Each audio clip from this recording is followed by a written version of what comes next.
The Sahel sun was merciless that day.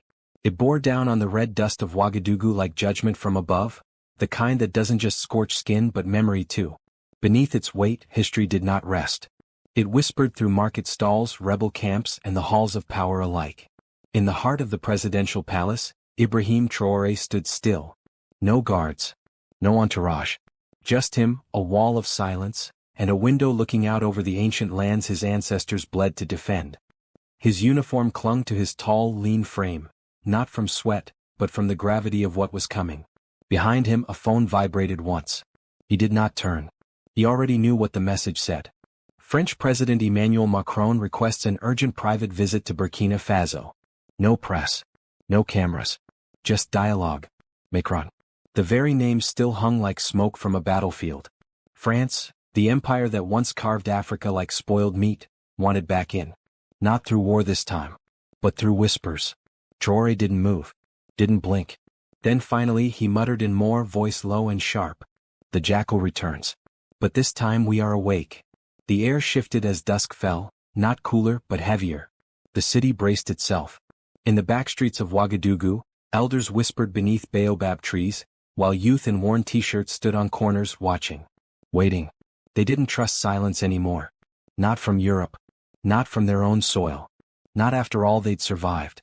A black convoy rolled into the capital like a serpent, silent, dark and foreign. Windows tinted, flags hidden. The streets parted not out of respect but wariness. Everyone knew what it meant when foreign cars moved without announcement. Deals were being made behind the people's backs.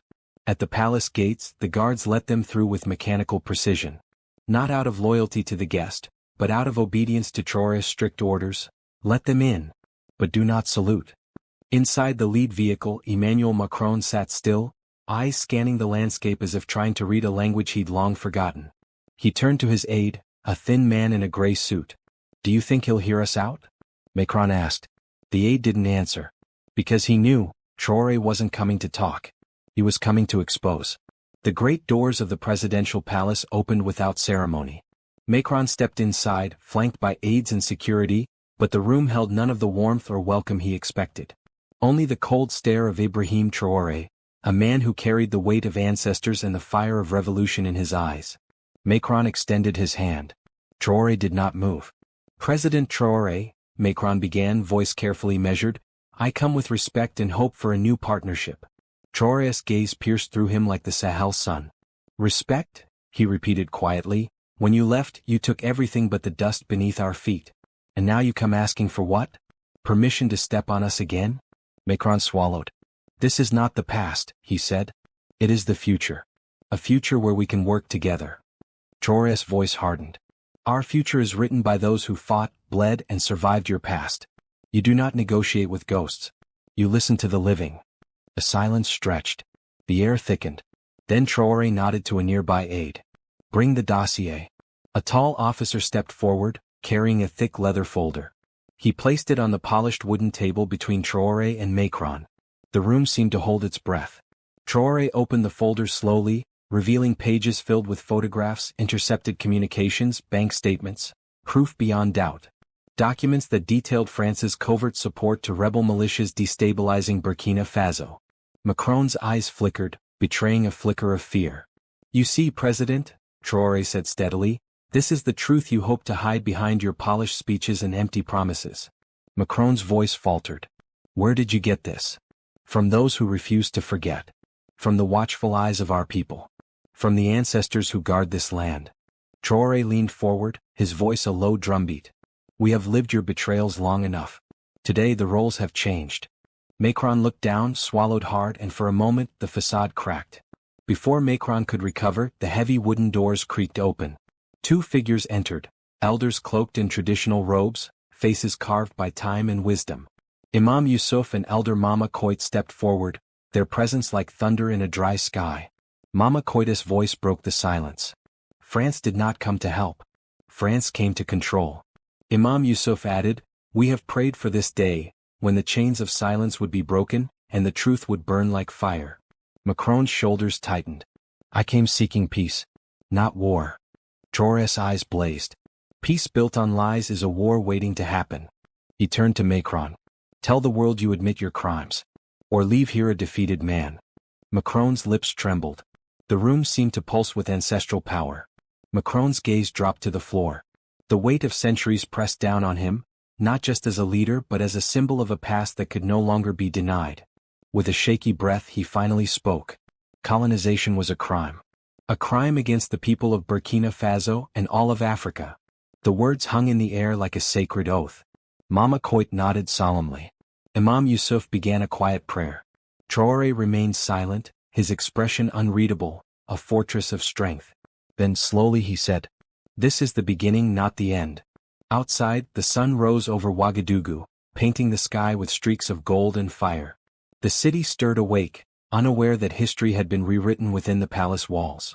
Traore stood on the balcony, looking over the land his ancestors had defended. The weight on his shoulders remained, heavy but now tempered by hope. He turned to his closest advisors. "This is our moment. France will not return as a master but as a partner, or not at all." A murmur of agreement rippled through the room. Behind him, the dossier lay closed on the table, a symbol of the truth unearthed, the power reclaimed. And in that moment, Burkina Faso stepped into a future forged not by foreign hands, but by the strength of its own people. Days later, as the world celebrated what seemed like a historic breakthrough, a secret message slipped into Traore's hands, an encrypted file from an unknown source. His fingers trembled slightly as he opened it. Inside, footage showed a clandestine meeting, French operatives meeting with local politicians, whispering plans to undermine Traore's government from within. The smile Macron wore during their meeting was a mask. Traore's voice was cold as the night wind. France begged to return, but not to help. They came to divide. He looked up, eyes burning with resolve. The true battle has only just begun. Traore gathered his closest allies in a dimly lit room, faces tense like warriors before battle. "We face enemies seen and unseen," he said. Macron's plea was a trap.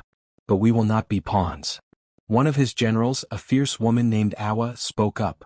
"We strike first. Root out the traitors. Expose the puppeteers." Traore nodded. "Prepare the people. They must know the truth. Only united can we break the chains." Outside, the wind howled through the acacia trees, a warning or a promise. News spread like wildfire. Radio stations crackled with stories of betrayal and resilience. Young activists took to the streets, chanting, "Burkina Faso for Burkina Faso. No more shadows. No more chains." In villages and cities alike, people lit fires, not to burn but to signal awakening. Traore's voice reached them all, broadcast through hidden channels. "We are the architects of our destiny. The past tried to break us, but the future is ours to claim." Macron's face flickered on foreign news, a man grappling with a new reality. The battle for Burkina Faso's soul had begun. Behind closed doors, Macron's government scrambled. Diplomatic cables flew between Paris and their allies, strategies formed in smoky rooms far from the Sahel heat. France's intelligence agencies pushed deeper, funding covert operations, trying to sow discord. But Traore was ready. He had built his own network, rooted in the people, empowered by the truth, guided by the wisdom of elders and warriors alike. Each attempt to destabilize was met with fierce resistance. The silent war raged on. One night, under a sky thick with stars, Traore convened his council in the shadow of the ancient baobab. Whispers of betrayal and loyalty wove through the gathering like a delicate web. "We stand on a knife's edge," Traore said, voice steady but heavy. "One wrong step and everything falls apart." Awa, the fierce general, slammed her fist on the table. "We must act before they strike harder. Our people are ready to follow us into fire." Traore nodded slowly. "Then we strike, not with brute force alone but with the power of truth, unity, and spirit." Outside, the wind carried the distant echo of drums, the heartbeat of a nation refusing to break. As dawn cracked open the sky, messengers carried Traore's words across the villages, towns, and cities of Burkina Faso. From the dusty fields to the bustling markets, the call was clear. "Rise, children of the soil. Protect the land of your ancestors. Stand as one." Fires blazed on hilltops, signaling unity and defiance. Young men and women gathered, faces painted with symbols of their heritage, eyes fierce and unyielding. The nation stirred from its long slumber, fueled by the promise of freedom, not just from foreign chains but from the shadows within. Traore watched from the palace, a silent guardian, knowing the hardest battles were yet to come. The foreign-backed traitors, emboldened by secret funds and weapons, launched their first strikes at dawn. Villages were targeted, communication lines cut, and fear threatened to spread like wildfire. But the people, armed not just with weapons, but with a fierce love for their land and leaders like Traore, resisted. Awa led a counterattack that was both swift and surgical, hitting enemy strongholds before they could regroup. The battlefield stretched from dusty plains to crowded city streets, each skirmish a story of courage and sacrifice. As smoke curled over the horizon, Traore knew this was more than a fight for power, it was a test of the soul of Burkina Faso. With every clash, the resolve of Burkina Faso's defenders hardened like the ancient stones of their land. Macron's attempts to destabilize met fierce resistance at every turn, the unity of Traore's people unbreakable. In a bold move, Traore broadcast a powerful message to the world, exposing the true face of neo-colonial interference and calling for international support rooted in respect and sovereignty. The world watched as Burkina Faso transformed from a battleground to a beacon of hope, a nation reclaiming its destiny. And in the shadows, Macron's government faced growing dissent, their grip slipping. Traore smiled quietly. The dawn is ours. Just when it seemed victory was within reach, a new player emerged from the shadows. A trusted advisor within Traore's inner circle revealed as a double agent, feeding secrets back to foreign powers. The betrayal cut deep, threatening to unravel everything. But Traore, with calm resolve, turned this crisis into strength. He confronted the traitor publicly, exposing the web of deceit and rallying the people around a renewed vision of vigilance and unity. The people's faith in their leader only grew stronger, their bonds forged in the fires of betrayal and resilience. Macron's final pleas fell on deaf ears. Burkina Faso had risen, unstoppable, unbroken, and sovereign. Under the blazing Sahel sun, Ibrahim Traoré stood before a sea of faces, young and old, hopeful and fierce. Today, he declared, we are no longer shadows of the past. We are the authors of our future. France's ambitions had been exposed and rejected. The people of Burkina Faso had reclaimed their dignity, sovereignty, and voice. As drums echoed across the land, a new chapter began, one written with courage, unity, and an unbreakable spirit. Macron's era of influence had ended, and Burkina Faso's dawn had just begun.